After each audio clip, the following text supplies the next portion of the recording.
আপনাদের ভাইয়ার নাকি অনেকদিন ধরে শিং মাছ খেতে ইচ্ছে করছে, এজন্য শিং মাছ বিক্রি করছিল আমাদের এলাকায় এক মামা। তাকে ধরে নিয়ে এসেছে।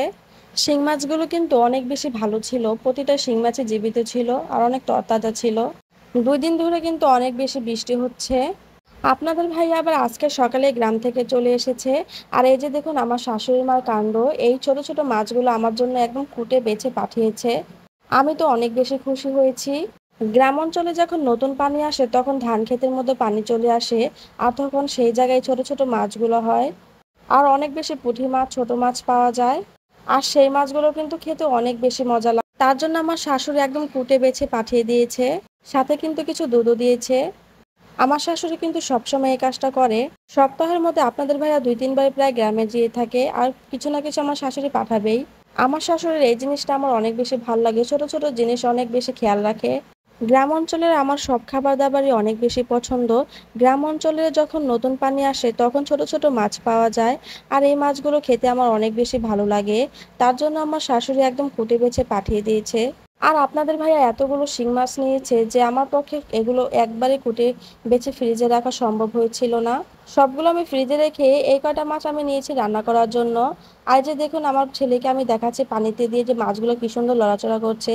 আর সে খুব সুন্দর করে দেখছিল আর ভয়ও পাচ্ছিল সামনে আসতে। আর মাছগুলো আমি কেটে খুব সুন্দর করে ধার ছোবা দিয়ে আমি ঘষে নিচ্ছিলাম, কারণ আমাদের এখানে তো আর ডুমুর পাতা পাওয়া যাবে না। গ্রাম অঞ্চলে কিন্তু গ্রামের মানুষ সবসময় ডুমুর পাতা দিয়ে মাছ পরিষ্কার করে থাকে, আমার শাশুড়িও সেই কাজটিই করে। গ্রাম অঞ্চলে যখন ওই গাছটা অনেক বেশি পাওয়া যায়, কিন্তু এখানে তো পাওয়া যায় না। এখানে আমাদের বিকল্প পদ্ধতি অবলম্বন করতে হয়। আর দেখুন তো মাছ কিন্তু প্রায় ভালোই পরিষ্কার হয়েছে।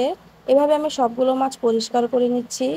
এই ছোট মাছগুলো কিন্তু আমার শাশুড়ি খুব ভালো করে কেটে ধুয়ে দিয়েছে, তারপর আমি একটু ধুয়ে নেব।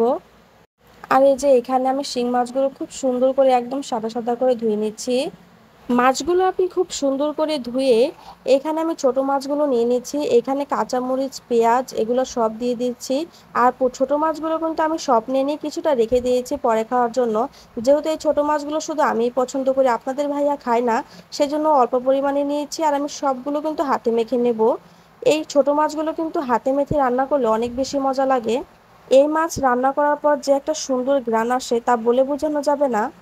সুন্দর করে হাতে মেখে আমি একবারে পানি দিয়ে দিয়েছি, পরে আমি ধনেপাতা দিয়ে দেব। আর হ্যাঁ, আমি শিং মাছগুলো কিন্তু আলু দিয়ে ঝোল করে রান্না করব।